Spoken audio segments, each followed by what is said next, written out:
and 2 more United flights. In total, over 1,000 passengers, and the Air Canada flight is heading straight towards them all. The information about the runway closure was listed in a so-called NOTAM. These are notices to airmen which summarize any exceptional details regarding the flight. But these lists are quite long, typically several pages. And it's not easy to pick out the details that are actually relevant for the flight. The flight crew missed the runway closure. The pilots had been cleared for a so-called visual approach. This means that they can line up with the runway manually, steering the aircraft according to what they see. Considering the clear weather conditions, the visual approach is the normal procedure. But as landings on false runways or even taxiways have occurred before, careful pilots usually back up their approach with instrument guidance. In this case, they could have used the Instrument Landing System, ILS for short, of runway 28 right to confirm that they really were on the right path. In order to activate this system, a frequency corresponding to that runway has to be dialed into the navigation receiver. Modern flight management computers usually do this automatically, but in this case, it had to be dialed in manually, and for some reason, the first officer didn't do that. The cockpit crew has had a long day. Coming from Toronto, Canada, their inner clock is already at 3 past midnight, and overconfidence and fatigue have been attributed to these mistakes. Canadian pilot fatigue rules were less stringent than US regulations, and the flight's captain had no significant rest period for the last 19 hours. As no one recognized that the airplane is lined up for the taxiway, Air Canada heads closer and closer to disaster. The ideal flight path for the visual approach at this airport comes in at a slight angle from the right. This was done in order to have incoming planes stay further away from the west shore of the bay, reducing noise pollution. Therefore, it is not unusual that from the tower perspective, airplanes appear a little offset to the left of the runway centerline. Air Canada further closes in on the runway, about to crash into the parked planes. And as they notice that something seems off, they reassure themselves. And Tower, just want to confirm this Air Canada 759, we see some lights on the runway there, across the runway, can you confirm a clear to land? At this moment, the tower voice recording shows that it took the tower controller about 5 seconds to answer the call. Air Canada 759, confirm clear to land, runway 28 right, there is no one on 28 right, flight view. There was only one controller managing the traffic at this time. Normally, an additional ground controller is responsible for handling the ground traffic, but during the less busy night hours, the tower controller often works both frequencies. The pilots of United Flight 1, waiting as first in line on taxiway Charlie, were listening in on this exchange with Air Canada. They probably were wondering why Air Canada was still so far to the left of the center line. When it became obvious to them that the plane was heading for the taxiway, they spoke up quickly, not even mentioning their own call sign in order to save any second. Where's this guy going? He's on the taxiway. Air Canada, go around. In the go around, Air Canada 759.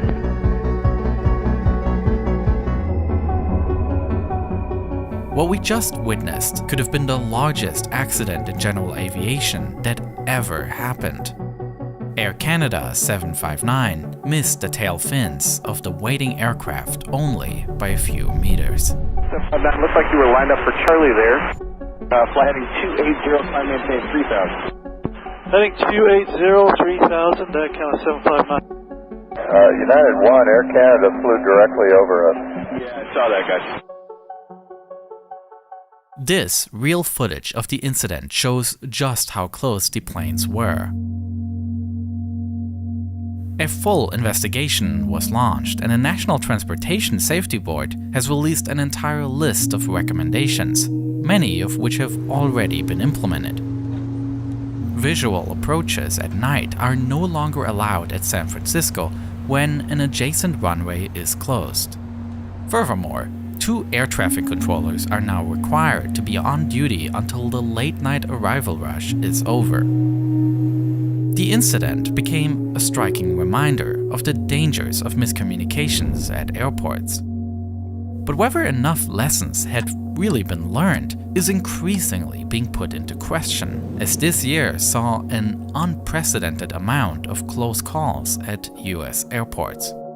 A close call between 2 planes at New York's JFK Airport is now under federal investigation. In Austin, an airport crisis caught just in time.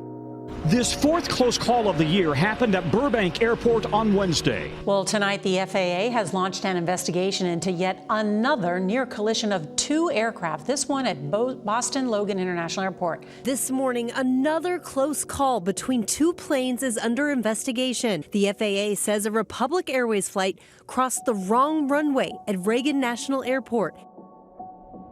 On January 13, 2023, 2 airplanes almost crashed into each other at JFK Airport in New York City. American Airlines Flight 106 was coming from the northwest along Taxiway Bravo. To get to the departure end of runway 4 left, where they were going to take off, they were told to taxi along Bravo and then turn onto Kilo. 6 Heavy Kennedy right on their 4 left, taxi left, Bravo, for Kilo. American 106. Note that the pilot did not read back the runway assignment, but just the taxi route. This is a minor deviation from protocol, and the controller simply dismissed it, something that will prove dangerous. At about the same time as they reached that intersection, Delta Airlines Flight 1943 was ready for takeoff on runway 4 left and received its final clearance. Delta 1943, wind 35018, gust 24, runway 4 left, clear for takeoff. Clear for takeoff, runway 4 left, Delta 1943. Meanwhile, American Airlines 106 is continuing to taxi and is instructed to turn at Kilo. American 106 Heavy, cross runway 31 left at Kilo. But instead of turning right onto Kilo, they taxi straight ahead onto Juliet, thereby crossing the very same runway on which the Delta flight is departing. Why the pilots of the American Airlines flight continued taxiing straight ahead is unclear. JFK does often operate departures on runway 31 left. Perhaps the pilots were so used to that taxi route that in their mind they were going to take off from there. Another factor that might have pre-programmed them to believe they were departing from 31 left was that the current winds were 340 degrees with 18 knots and gusts of 24 knots. These conditions would have favored runway 31 left for departure. For operational reasons, however, the airport was using runway 4 left for departure. Also noteworthy is that both flight crews could not hear each other. American 106 was on the ground frequency, while Delta 1943 was on the tower frequency. They were talking to different controllers and did not have a mental picture of what the other one was doing.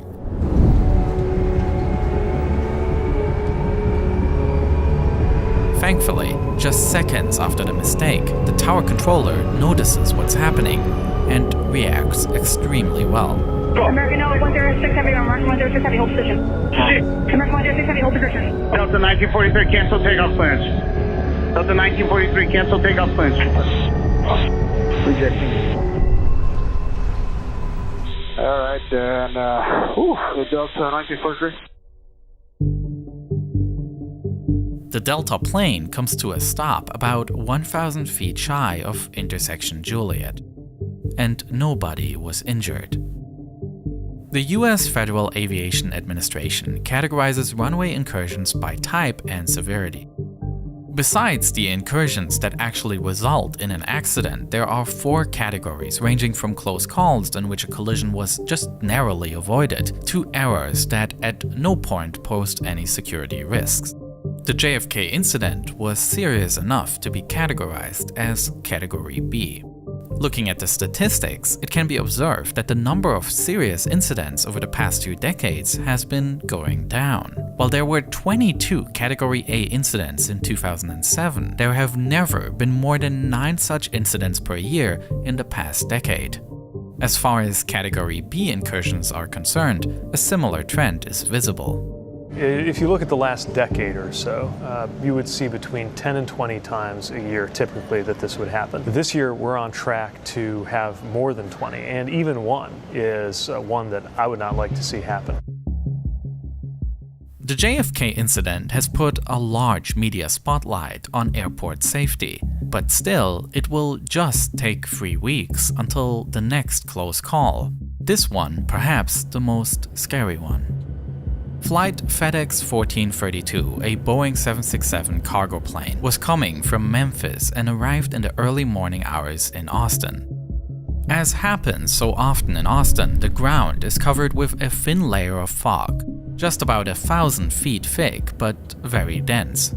They are still high above that fog layer, enjoying a clear sky, but they will have to dive through it for their landing. Austin Tower, FedEx 1432 Heavy, passing 5.4 for that. Cat 3 ILS 18 left. Due to the low visibility, FedEx 1432 had to execute what is called a Category 3 instrument approach, a procedure applied at very low visibility and clouds reaching almost to the ground. For such approaches, the auto-land system of the airplane is used and the flight crew only monitors the correct operations of all systems. This in itself is just routine for the flight crew and nothing unusual. FedEx 1432 Heavy, Austin Tower, 18 left RVR, touchdown 1,400, midpoint 600, roll out 1,800, 18 left, clear to land. The RVR value given by the tower controller denotes the visibility in feet at 3 different points along the runway: near the touchdown point, the middle, and the end.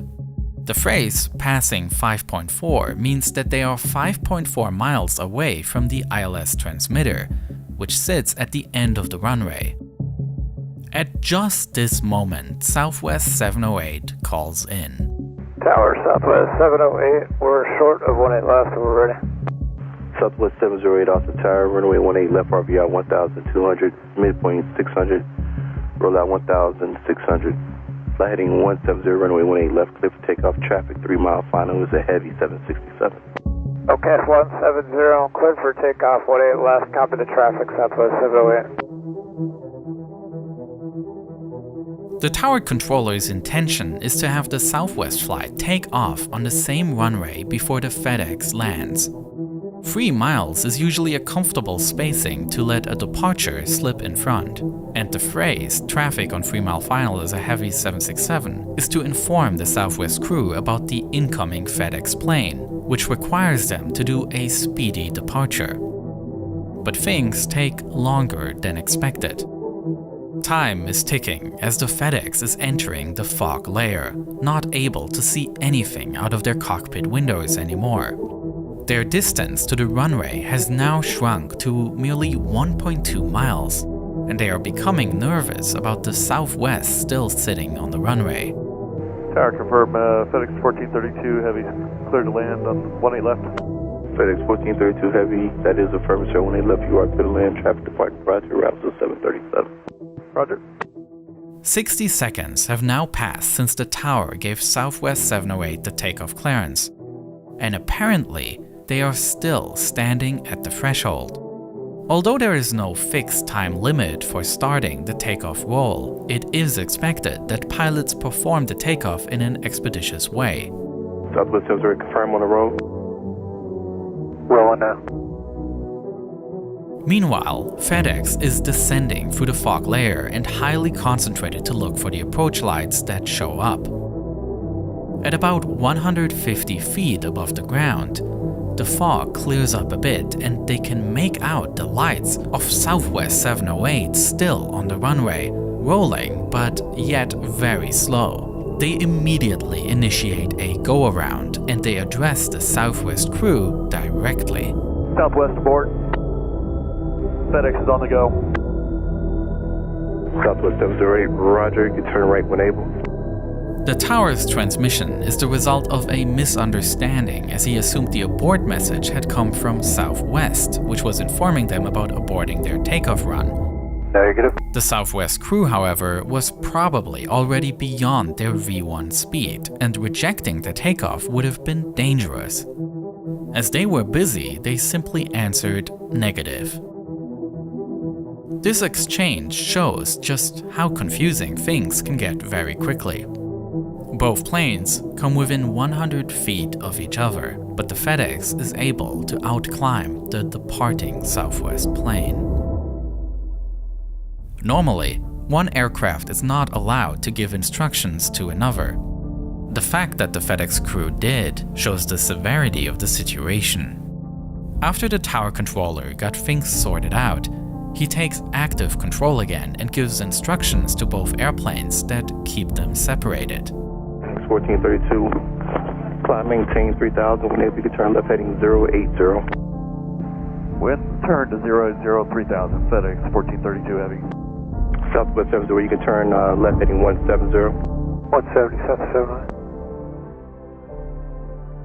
Two airplanes should never come this close in such a situation.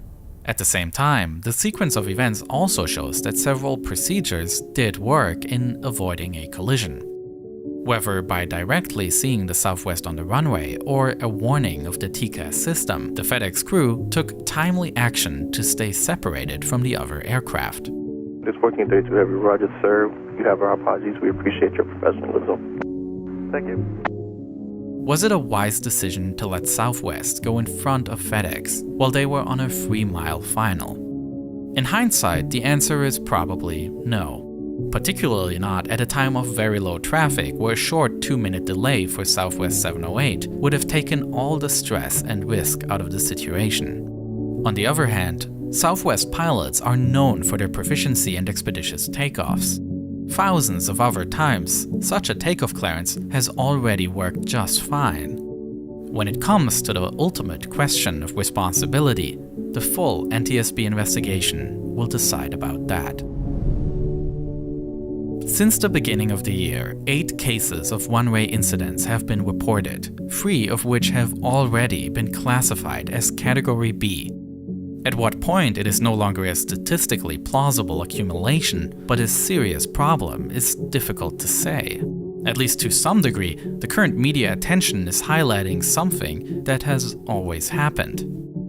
All of this is to prevent a repeat of history. If you look at a list of the deadliest aviation accidents that ever happened, the number 1 spot isn't a high-altitude crash, but rather 2 planes colliding on the runway. This accident occurred in 1977 between a KLM and a Pan American flight. Both planes were 747s, at the time the largest passenger plane in the world. In the cockpit of the KLM sits one of the airline's most experienced pilots, who even appears in the company's advertising. The weather had deteriorated massively, and the 2 planes did not see each other, nor could the tower controllers see the aircraft. While the Pan Am is taxiing down the runway, the KLM is lining up for their departure. And with the pilot under the wrong assumption that the runway is clear, they start rolling.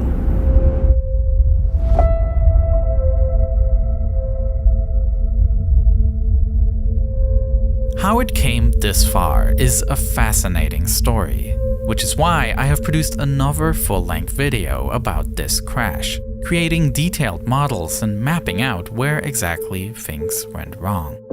KLM Employee 05 is now ready for takeoff, and we're waiting for our ATC clearance. This video is part of my ongoing Nebula Original series, Under Exposure, in which I explore topics that could not work on YouTube. That is because, on one hand, they are violent subject matters that would get demonetized or perhaps even age-restricted. For example, I produced a video about the investigation into Flight MH17 that was shot down over Ukraine. Or another video about the Bin Laden raid. following the operation that stormed his compound. The other reason why these videos couldn't work on YouTube is because they are made for the big screen. Videos that are not made for the YouTube algorithm, but unrushed storytelling. And since Nebula is a subscription service, I get to put higher budgets into the production of this series.